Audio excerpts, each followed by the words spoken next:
Breaking news into the Fanfare newsfeed. I've said this before. People would ask me, knowing what you know now, do you wish like you had a third term? And I used to say, you know what? If I could make an arrangement where I had a stand-in, a front man or front woman, and they had an earpiece in, and I was just in my basement in my sweats, looking through the stuff, and then I could sort of deliver the lines, but somebody else was doing all the talking and ceremony. I'd be fine with that. And here's the saddest thing. His voice just trailed off. He said, I was good, and then he went silent, and he goes, oh, never mind. No, you're laughing. I thought it was so sad because I realized that's why he was in his basement during the whole election cycle. Right. Because even then, he couldn't finish his sentences. He struggled. So forget about politics. I don't care. I didn't vote for him. However, that made me sad. Have you ever seen that video by Obama wishing that he had a puppet installed for his third term? What if a president who actually had bad intentions for America could install a puppet that he could run in the shadows? What if a president openly said he wanted to transform America and could do so in those shadows without any liability or scrutiny? Well, it looks like Obama got his wish. If you haven't seen the movie, The Manchurian Candidate, I urge you to download it and watch it tonight. Maybe go to Netflix or wherever you watch your movies, but watch The Manchurian Candidate. It seems you're watching a remake of that movie. Dementia Joe might just be a bot of sorts. He's an empty husk of a man who's being used as a trained monkey, and he's being handled by his shameless wife. What kind of woman, what kind of person would allow the person that they love, would allow their spouse to be used in such a way, in such a diminished capacity? Who would do that to their spouse? But here we find ourselves at the precipice of destruction, the destruction of America, with a president who is completely controlled. And now, as he seemingly nears the end of his usefulness, it seems as though they may be looking to cast him aside. Late yesterday afternoon, some information dropped that let us all know, or those of us who didn't know, that this entire presidency that we're watching is fake. Completely fake. We're watching a movie. It's all scripted. And as you watch this video and some of the content I'm going to show you, you have to ask yourself, why are you just finding this out right now? Perhaps the end game is near. Watch this. Third act, and they're realizing the audience lost the plot, but they're sticking with the script. They're not listening to you because they don't care. Joe Biden's running the most highly produced, tightly choreographed, top-down campaign in presidential history, with the help of the CIA, corporate America, and media executives who want a puppet. There you go. He named all of the branches of the puppeteer. Government, the CIA, whatever part of the government you want to put them into, and of course, the entertainment industry. And that includes news. Who prints money, funds wars, and opens borders, as long as he doesn't offend anybody. When former ESPN reporter Sage Steele interviewed Biden, she says she was literally handed the script. Are you surprised? You shouldn't be. She was literally handed a script and said, don't deviate from it. Check this out. Thank you for being here as we get set for a wonderful day in sports. Opening day for America's national pastimes. This was about 2 months after he took office. Now understand what she just said there. Understand what she just said there. This scripted interview where they just made sure that Joe followed the script was in 2021, 3 years ago. He wasn't able to go off the cuff back then. He can't do what I'm doing right now, and he couldn't do it 3 years ago. 3 years ago, they said, Joe, you follow the script, you do whatever you're told. Ma'am, if you're going to be interviewing him, you got to make sure you're following the script, the entire thing. He cannot even think for himself, and that was 3 years ago. God help us now. So structured, and I was told, you will say every word that we write out. You will not deviate from the script, and go to the word. Like, every single question. Every single question, that hasn't changed. Every single question at each one of these fake press conferences, it's the same way. He knows the question in advance, and he knows who's going to ask it. And now we're finding out 3 years later, for some of you guys, we've known some of this stuff for years, but it's now out there in the general public that everything has been scripted so that Joe can even function. Was scripted, gone over dozens of times by many executives, editors. I always say that when people say, what happened to Bud Light? And when they say, what happened to, Nike or this company or that company? And I say, listen, I worked at a huge advertising agency. Nothing happens without a ton of people signing off. You're talking creative directors, you're talking account directors. These are just inside the ad agency. Then at the actual client level, you've got your marketing director, you've got your brand director, you've got senior VPs. It's the same thing with the interviews with Joe Biden. It all has to get signed off. Everybody has to say, okay, here's what we're going to do. It's a huddle, like a football play. And when they break that huddle, they expect that play to be run to perfection. No audibles can be called. There's no audibles here. You're going to run the play that we want you to run. Executives. Biden got the questions ahead of time. Almost the entire interview was about sports. 2 minutes of the interview was Biden telling a story about Jill putting a Flyers jersey on their dog. Oh, wait, I got to stop there for a second. Just imagine this. We're not talking about nuclear war. We're not talking about Ukraine. We're not talking about some of the immigration bill. We're talking about sports. If you have to have a scripted sports interview, how far gone are you? I mean, I haven't watched a baseball game this year. Not spring training, nothing. I haven't seen a baseball game since probably early last September when the Red Sox got bounced out. But I can tell you what happened in 1967 with the Red Sox. I can tell you that Carl Yastrzemski won the Triple Crown. I can tell you that Jim Lonborg was one of our best pitchers. And I was in 1967. I don't need a script to talk about the teams I love. I can talk to you about the Miami Dolphins. I can talk to you about the Dallas Cowboys. I can go all the way back to Don Meredith and, what's the guy's name? Roger Staubach. I can talk to you about this stuff. I don't need a script. Why would you need a script to talk about baseball? It's baseball, America's pastime, just a game. Why would you need a script? Hey, Joseph, what do you think about the game today? Oh, I can't wait to see a couple home runs. Maybe if we're lucky, we might see a no-hitter. Just talk. Why do you need a script to talk about baseball? It was all scripted ahead of time. It wasn't a real interview. ESPN executives in the White House were in on it. And if you deviated from the script, you're fired. None of this is real. That's why Biden's done more interviews with a weatherman than with the New York Times. And as far as, your memories of this house, Now look at the look on his face. He has no idea where he is right now.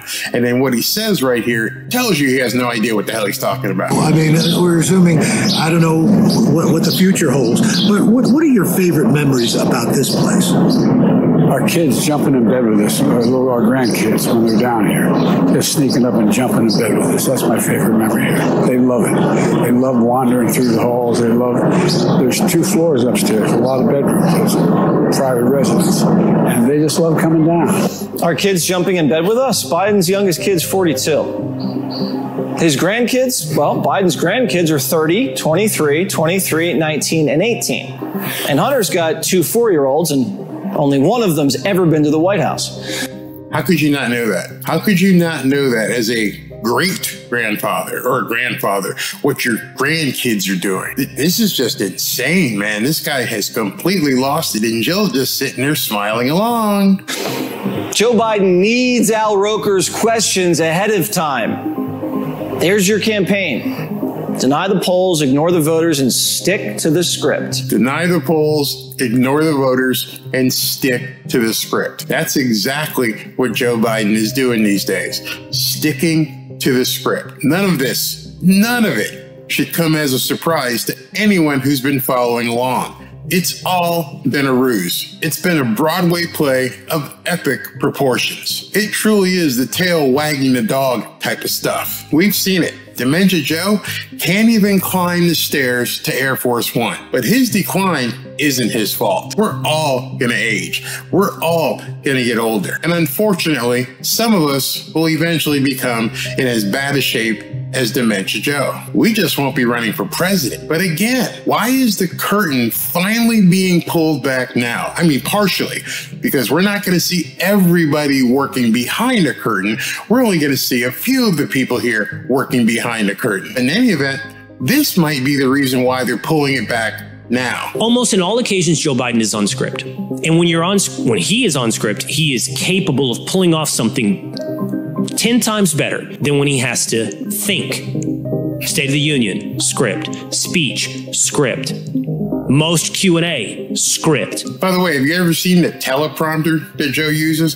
The teleprompter is, when he's out on a campaign event, is like the size of a 75-inch television. You can't see either. It looks like a billboard, like a jumbotron when he's out at an event. And then, of course, when he's doing regular speeches, there's a teleprompter very close so he can see. When is he not scripted? I'll give you one example. When he did an impromptu press conference on a few hours' notice after legal depositions were revealed, where a special prosecutor revealed all the mental mistakes Joe Biden made about when he was and was not in office and when his son died. He then lied to the American public afterwards, trying to suggest the special prosecutor brought up when Beau Biden died, and that's far beyond the pale. But it was Joe Biden that brought it up, ad lib, off script, that couldn't remember the death so important of his son. He can't operate off script. That's the reason why this is happening now. Somebody, somewhere, I don't know who, but somebody wants us to know at this point that this guy can't deviate from a script. You know, they kept it quiet for 3 years.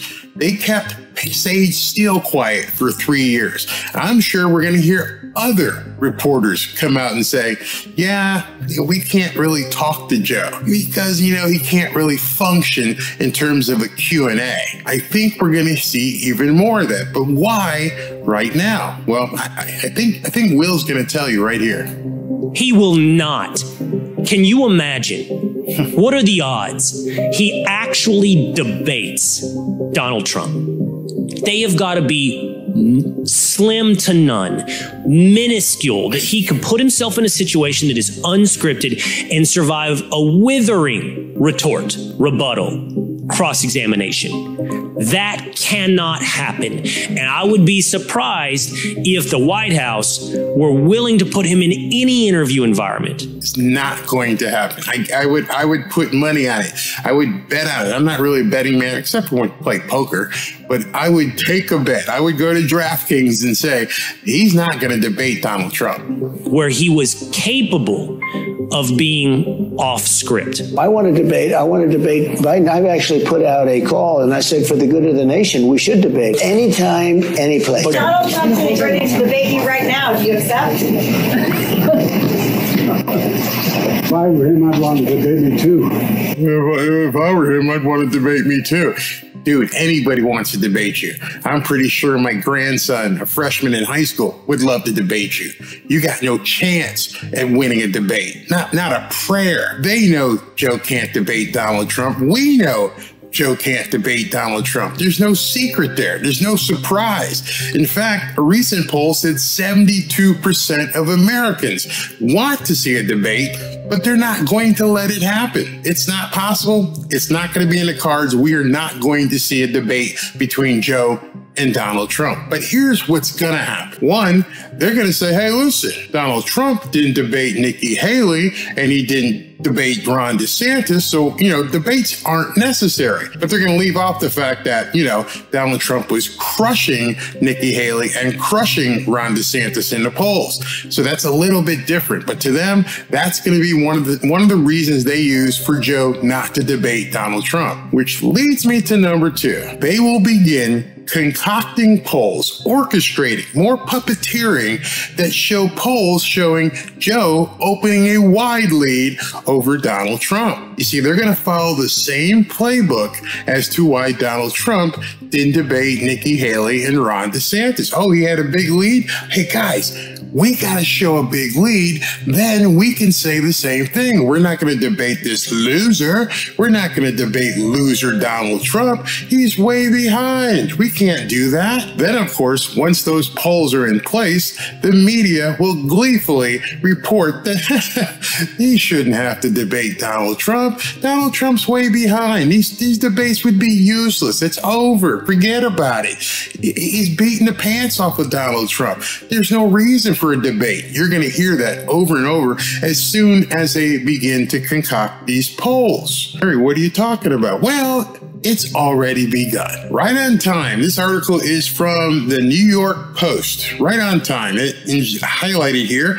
April 4th at 11:45 p.m. Biden campaign mass hires veteran pollsters. Mass hires. They brought in a ton of pollsters after a survey shows Trump is up in swing states. So they didn't like the polls, so you create new ones.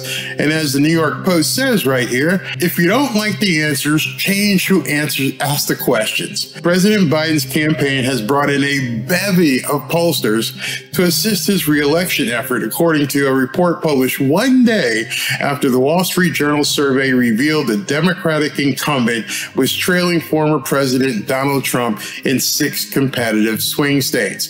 As soon as they saw the report, they brought in new pollsters. Just change the polls. That's as simple as all they have to do to get the media to begin pushing that out. The Biden campaign's 8 new hires included a mix of pollsters who previously worked for the president's 2020 campaign. Wait a second. So you're bringing in pollsters who are biased. They actually worked for the 2020 campaign, and others who helped Democrats better than expected performance in the 2022 midterm vote. So we don't like the polls that were run by independent third parties, so now we're going to get our own pollsters to run and get the numbers that we want to let you know about. You see what's going on here? They understand he's losing. He's losing the election. And now what you're going to see over the next couple weeks and months are these new pollsters who work on behalf of the campaign, who have ties to the media, who are just going to go out there and spew out the propaganda that needs to be said that shows Joe, all of a sudden, overnight, in basically 2 days, it's bad news for Trump. Joe Biden is ahead in all of the polls. Guarantee it. I guarantee it. You'll see it. It's going to happen. You're going to say, that's miraculous. How did things just turn around that fast? Now you know. I just showed you. If the new script ends up failing as bad as the current script, it's time for the final button to be pushed. They will simply find a new puppet. You see, they have seen how much fun it is to have a puppet president. The men and women behind the curtain don't want that to change whatsoever. They've assumed power and control of America with absolutely no liability. They can line their pockets with cash. They can make many people do whatever they tell them to do. They have a complicit media. They have complicit doctors and teachers. They have complicit prosecutors and judges. They have complicit congressmen and women and senators. The only thing that can stop them is Donald Trump. And they know that, which is exactly why we need Donald Trump. I truly believe that Donald Trump becoming president is the only way that the America we know survives. Let me know what you think about the script that's being run by the puppeteers behind the scene and what you think is going to happen next. Talk to you soon.